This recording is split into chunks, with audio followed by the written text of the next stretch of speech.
Muy buenos días, somos estudiantes del grado 11, Daniela Márquez y quien les habla, Camila Mogollón. El día de hoy hablaremos de dos problemáticas actuales, cuyas son cómo se llevará a cabo el fútbol en pandemia y resolveremos el interrogante de si ha sido administrado el dinero para la pandemia correctamente. Buenas noches y vamos a hablar sobre el fútbol en pandemia. Podemos decir que para el mes de marzo, al principio de la pandemia, fueron canceladas las actividades deportivas en todo el mundo.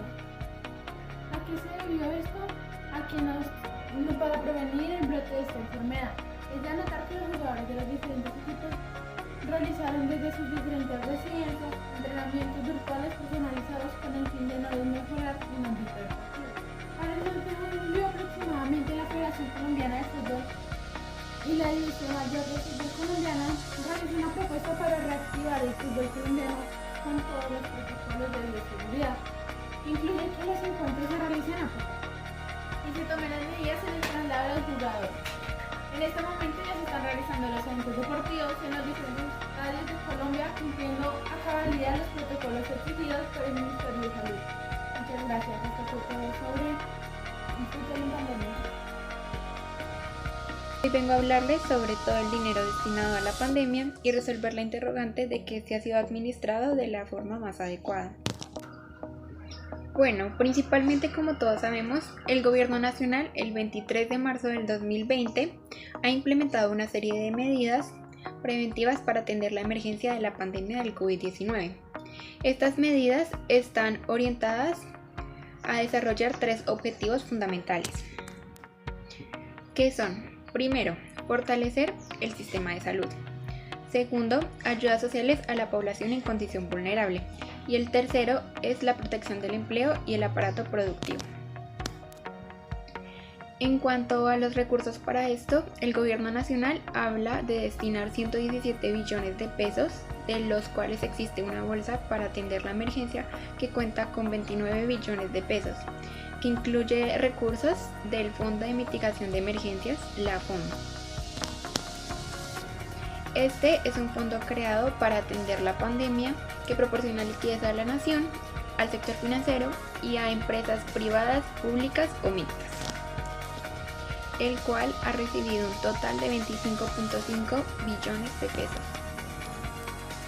También hay recaudado recursos provenientes del Fondo de Ahorro y Estabilización, la FAE, y del Fondo de Pensiones Territoriales, la FOMPET, y del Presupuesto General de la Nación, que equivalen a 3,2 billones de pesos, y para apalancar créditos un 0.3 billones de entidades de la nación.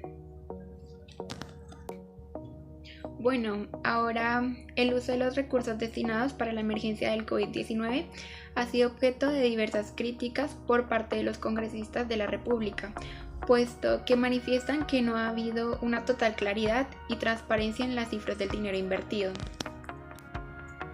Gracias a esto, el Observatorio Fiscal de la Pontificia Universidad Javeriana elaboró un informe titulado La transparencia en el uso de los recursos para atender la emergencia, en el cual se realiza un minucioso análisis sobre la información reportada por el Ministerio de Hacienda en cuanto al gasto durante la pandemia, llegando a la conclusión de que solo existe soporte de inversión por 5.7 billones de pesos, de los cuales una parte se transfirieron desde el Ministerio de Hacienda, 3.6 billones para apoyo a otras entidades. Una medida que adoptaron los congresistas de oposición fue realizar una rueda de prensa en la que exigían claridad por parte del Gobierno Nacional acerca del dinero realmente invertido durante la pandemia. Los senadores también realizaron múltiples denuncias, como es el caso de Roy Barrera, que dice que ha existido una poca ejecución de los recursos destinados para la pandemia.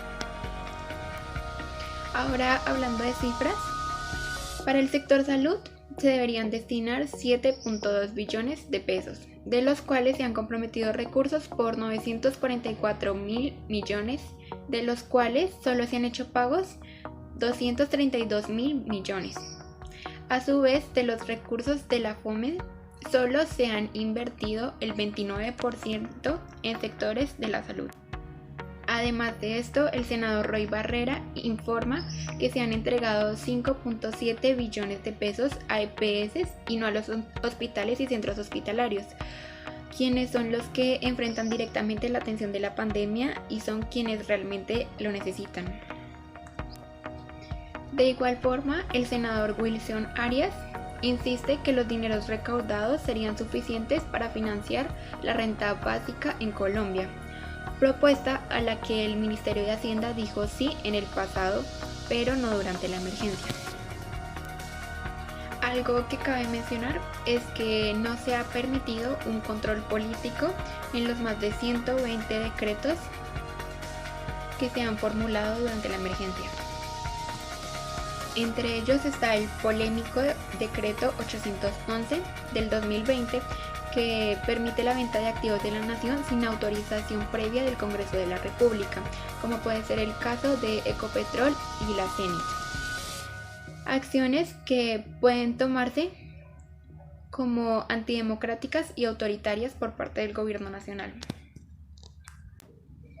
Adicionalmente a esto, las cifras no coinciden con lo que expresa el presidente Duque. Entre los recursos asignados para el manejo de la pandemia, que son los 117 billones de pesos, y el director de la DAPRE, Diego Molano, en referencia al 11% del PIB colombiano, equivalente a los 1.000 billones de pesos. A su vez, el gobierno solo da información sobre los recursos asignados, pero no sobre la ejecución real de los mismos.